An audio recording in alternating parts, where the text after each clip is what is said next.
मानसिक शक्तियों में मनुष्य के पास अपरिसीम शक्तियां हैं। ध्यान रखना, ये जितना भी बाहर का विज्ञान का फैलाव देख रहे हो आप, जो भी आप मॉडर्नाइजेशन देख रहे हो, ये सब मनुष्य की अपरिसीम असीम शक्तियों का परिणाम है।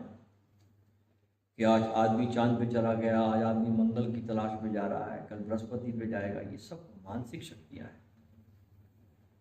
इन शक्तियों में कल्पना शक्ति भी आदमी के पास बड़ी अद्भुत है।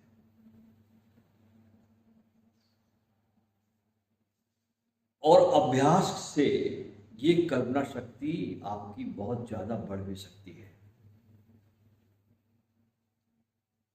कल्पना की जो शक्ति है बहुत गजब की है, और ये शक्ति के साथ भगवान ने हमको इस धरती पर भेजा है। इसको हम कल्पनाओं को, कुछ शक्ति को पैदा नहीं करती, हमारे भीतर इनबिल्ट है। हमारे दिमाग में ये चिप फिट है, इनबिल्ट है। जैसे दिमाग और मन अलग अलग है। ब्रेन आपका जैसे हार्डवेयर है और माइंड जो आपका सॉफ्टवेयर है, दोनों अलग अलग है। कल्पना मन की सबसे बड़ी शक्ति भी है और सबसे बड़ा विनाशकारी औजार भी है। कल्पना से महानतम धरती पर महाकाव्य भी बने हैं, उपनिषद भी बने हैं, ग्रंथ बने हैं, और इसी कल्पना शक्ति ने एटम बम भी बनाए हैं।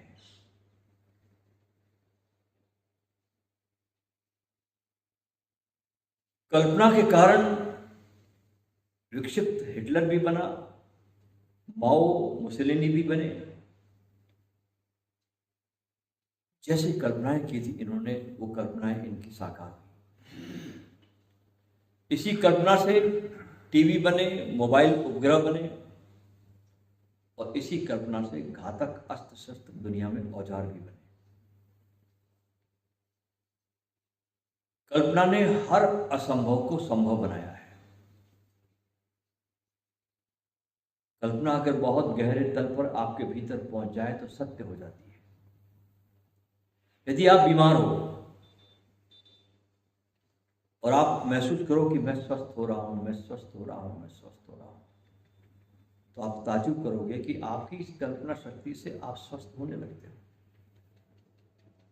और अगर आप ये कल्पना करो कि मैं विक्षिप्त हो रहा हूं, मैं बीमार हो रहा हूं, मैं पागल हो रहा हूं, तो आप धीरे धीरे धीरे धीरे उस ओर बढ़ने लगेंगे। इसलिए मनुष्य ने उठते बैठते सोते जागते अपने स्वस्थ होने की कल्पना करनी चाहिए। सोचो कि मैं कितना आनंदित हूं, कितना हष्टपुष्ट हूं, कितना बीमारी से मुक्त हूं।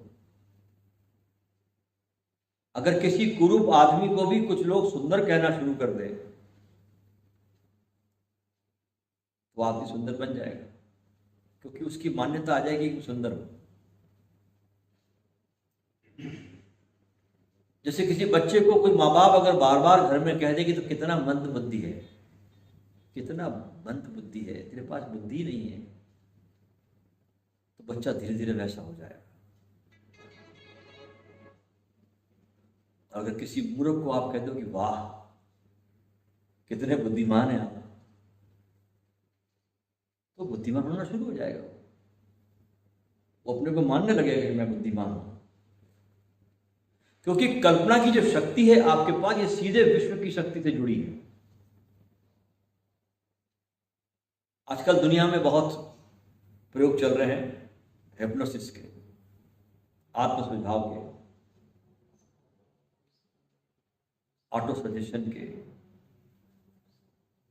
जो इस कल्पना शक्ति को बहुत मजबूत करती है।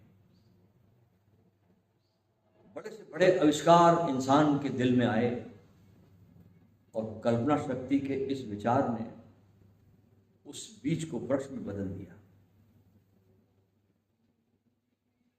पूरे आपके शरीर पर कल्पना का राज होता है, ध्यान रखना। कल्पना शक्ति के दम पर ही तिब्बत के लामा माइनस टेम्परेचर भी अपने शरीर में पसीना ले आते हैं। हिमालय में जहाँ लामाज रहते हैं वहाँ माइनस टेम्परेचर रहता है। ठंडी बर्फ की झील में स्नान करके लामा बाहर निकलता है, ध्यान का एक प्रयोग करता है और शरीर में इतनी गर्मी पैदा कर लेता है अपनी कल्पना शक्ति के द्वारा कि उसको पसीना आने लगता है उस माइनस टेम्परेचर में।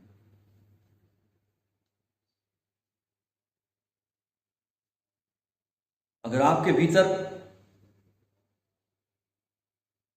अच्छी कल्पना हो तो उसे पूरी होते फिर देर नहीं होती। हमारा भाग्य, प्रारब्ध, सुख दुख सब कुछ हमारी कल्पनाओं पर निर्भर है। इच्छा हो तो कल्पना शक्ति के जरिए हम आनंद के सर्वोच्च शिखर पर पहुंच जाते हैं।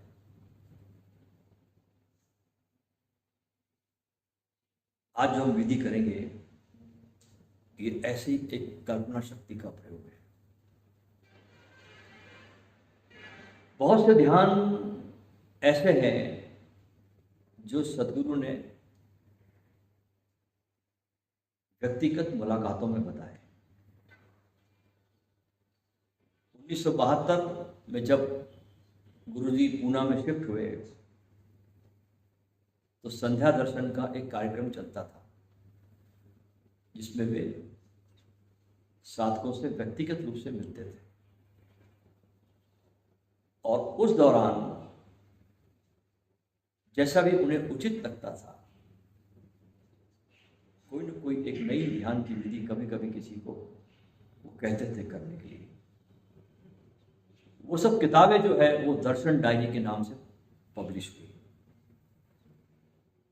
उन दर्शन डायरीज में कुछ बहुत सी विधियों का जिक्र है जो रजनीश ध्यान योग में नहीं है। तो उसमें से ये एक विधि है। इस विधि का नाम है बुद्ध परिकल्पना ध्यान। देखिए,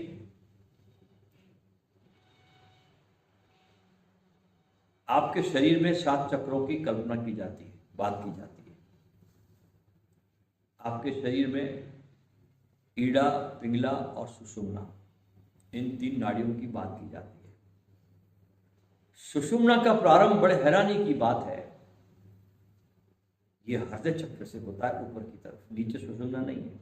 नीचे से 2 ही नाड़ियां हैं, ईड़ा और पिंगला।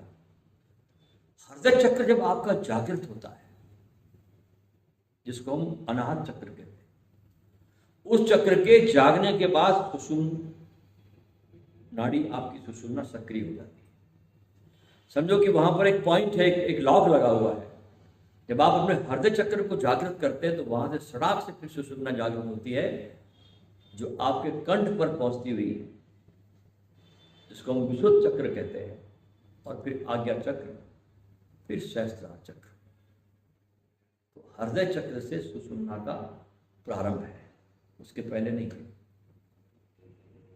पहले 2 ही नाड़ियां हैं, ईड़ा और पिंगला, चंद्र नाड़ी और सूर्य नाड़ी। योग में इन दोनों नाड़ियों को संतुलित किया जाता है। जब भी आपकी नाड़ियां संतुलित नहीं है, आपके भीतर असंतुलन आए, प्राणायाम के द्वारा इस नाड़ियों को संतुलित किया जाता है, संतुलन में लाया जाता है।